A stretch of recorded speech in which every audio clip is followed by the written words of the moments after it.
Welcome back to Trojans Live. I'm your host, Keely. You're joined by the quarterback, Max Brown. Our next guest is Madison Shields of beach volleyball. Now, I have to start this interview. I have to highlight the fact that on the official USC athletics bio for you, Madison, your name is Madison Mad Dog Shields, and I'm sure there's a story there. So sick. Explain the Mad Dog part of it. Well, actually, Dane did that I talked about it as a joke, and he ended up pulling through and putting that on the roster, which was pretty crazy. And I love it. But I've had that nickname since I was actually in 4th grade. Kind of a crazy story. Our teacher was just like a super cool, spontaneous, funny guy. And there was a lot of Madisons in the class. And one day he just randomly started calling me Mad Dog, and all of my best friends kind of stuck with it. And it stuck with me like throughout middle school, high school, and now college athletics, which is crazy. But I feel like it's a huge part of my identity as an athlete, and also off the court too. Wow, that's fascinating. So how did Dane figure out that was your nickname? Did you just tell people like, I'm Mad Dog? Well, kind of coming in as a joke, like it's weird to be called Maddie personally. Like I've always resonated with Mad Dog or Madison. And I kind of talked to Dane about it, and like everyone was like, what do we call you? Because there's another Madison on the team. She goes by Maddie. And I was like joking. I was like, well, I normally go by Mad Dog. And then it kind of stuck with the team, and everyone kind of calls me Dog for short. And I feel like it fits, honestly. Like I prefer it to Madison or Maddie, which is kind of crazy, but. So you're going to be finishing up the interview with Dog. Yeah. Thanks, Dog.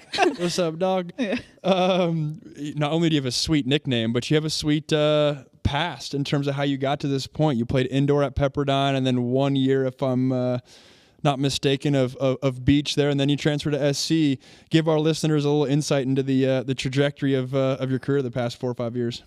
Yeah, so I grew up playing indoor club primarily. There weren't really a lot of beach clubs around my area. I'm from Northern California. Now the sport's grown, so there's a lot of more clubs there where you can specialize more in beach only.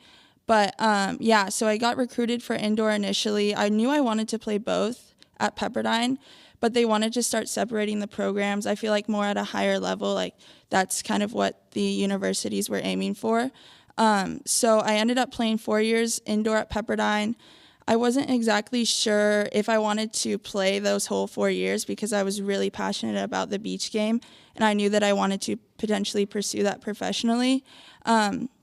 But I ended up sticking with my 4 years of indoor, which I'm really thankful I did. I met some of the best people, and I'm just proud that I finished through, and I feel like I did what I wanted to do there. And then I was able to play beach my senior spring, which was a great experience.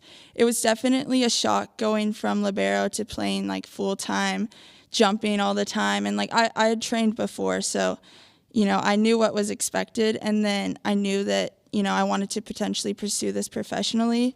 So I wanted to come to the best program possible. And I knew when I was given that opportunity that I had to take it. And that's how I ended up here. And I love it so far. So. That's fascinating, especially because, not just the jumping part, and I played in high school, so it's nothing compared to you, but I hated the switch from indoor to beach just because I felt like I was moving in slow motion. Like, how did you adjust to just the indoor, the surface changes, if you will? I honestly, I love that more. Really? I feel like my game is more a beach game because I rely a lot more on my speed and just like athleticism rather than like indoor was a really good background for beach because you learn the technical basis of the game and just how to read. And then when I transitioned to beach, it was just like relying on your speed and also just your instinct that I've had from indoor. And at first it's kind of rough, like getting your sand legs back, but once you start practicing like 3 hours a day, it happens fast. So I'm sure. And I know on the indoor side you played libero, which is all defense. When you switch to the sand side, you're going to have more offense to your game. Is that a big jump? Is that something that comes naturally to you? How was that process? It was at first, I was very confident in my offense. And then I kind of like was shocked with the college beach volleyball game because I had like played random summer tournaments and I'm like, oh yeah, like this is fine. And then I realized like my offense needed a lot of work and I rely a lot on just being able to jump. Like I'm not the tallest player and that's been the biggest transition for me, is just working on my offense and consistency and siding out. But I feel like as I've continued to play at the college level, and especially here at this program, I've gotten so much better and so much more confident in my offense. All right, Mad Dog. Well, thank you for the time. And your team heads up north to your hometown, essentially, this week. So good luck with that.